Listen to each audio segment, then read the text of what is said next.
गुलाबी परी। नीटू एक शरारती लड़का था। छुट्टियां होने पर माँ बाबूजी इस बार उसे गांव ले गए। कुछ दिन तो वह गांव में बेहद खुश रहा, पर शीघ्र ही वह तरह तरह की शैतानियां करने लगा।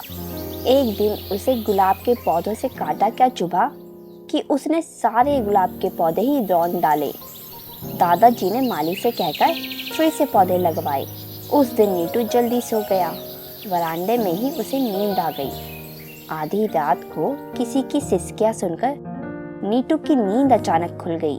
नीटू ने देखा कि आंगन में ढेरों परियां खिलखिला रही थीं और एक कोने में एक खूबसूरत सी परी रो रही थी। वह परी के सामने खड़ा हो गया। परी दीदी, आप क्यों रो रही हैं? नीटू ने डरते डरते पूछा। परी ने कहा, मैं और मेरी जैसी अनेक परियां हर रात यहाँ आती हैं। हम फूलों की पंखुड़ियों से ओस इकट्ठा कर कर खाती हैं, पर आज मुझे एक भी गुलाब का फूल नहीं मिला। नीटू ने पूछा, आप मोगरा, गेंदा और सूरजमुखी के फूलों से ओस क्यों नहीं ले लेती? परी ने जवाब दिया, ये फूल दूसरी परियों के लिए हैं। हम उनसे ओस नहीं छीन सकती। मैं आपकी सहायता कैसे करूं दीदी? नीटू ने चिंतित होकर पूछा। परी ने रोंदे हुए पौधों की तरफ इशारा किया। नीटू ने ध्यान से देखा। कई छोटे छोटे कीड़े मकोड़े, तितलियां, मकड़ी व भंवरे छटपटा रहे थे। पौधों को रौंदे जाने की वजह से वे कीड़े जो उन पर आश्रित थे बेघर हो गए हैं। उन्हें खाना पीना भी नहीं मिल पा रहा है। तुम उनकी मदद कर दो, परी ने कहा। मगर कैसे? नीटू बोला। उन्हें खाना पीना उपलब्ध करवाकर, परी बोली। नीटू असमंजस में पड़ गया। परी भी बोर होने से पहले ही उड़ चली। वह बुझे मन से घर लौट आया। सूर्य पूर्व में उग चुका था और तहस नहस हुए गुलाब के बगीचे में कीट पतंग भी नहीं दिख रहे थे। नीटू इसी उधेड़ बुन में रहा कि अपनी गलती का प्रायश्चित कैसे करे।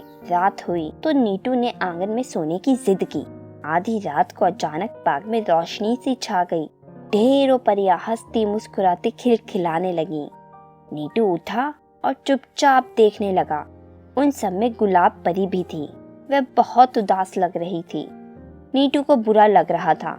उसे पता चला था कि पेड़ों से अपना जीवन ही नहीं बल्कि समस्त प्राणियों का जीवन भी चलता है। प्रकृति के संतुलन में सभी तरह के पेड़ पौधों का होना आवश्यक है। पर अब क्या किया जा सकता था? हालांकि माली ने नए पौधे लगा तो दिए थे, पर उनमें फूल आने बाकी थे। नीटू गुलाब परी को यूं मरते नहीं देख सकता था। आखिर उसे एक तरकीब सूझ ही गई।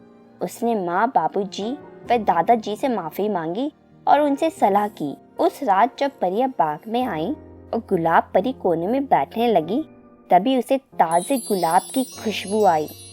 हैरानी से उसने इधर उधर देखा तो पाया करीने से लगे बहुत से गुलाब महक रहे थे। गुलाब परी के होठों पर मुस्कान तैर गई। तो आज मुझे भूखा नहीं रहना पड़ेगा। नीटू यह सब देख रहा था। दादाजी के कहने से ही वे गुलाब के तैयार पौधे लगाए गए थे। धीरे धीरे कीट पतंगे वे भंवरे भी पुष्पों पर मंडराने लगे। बाग की रौनक फिर लौट आई। गुलाब परी अब हमेशा खिलखिलाती रहती।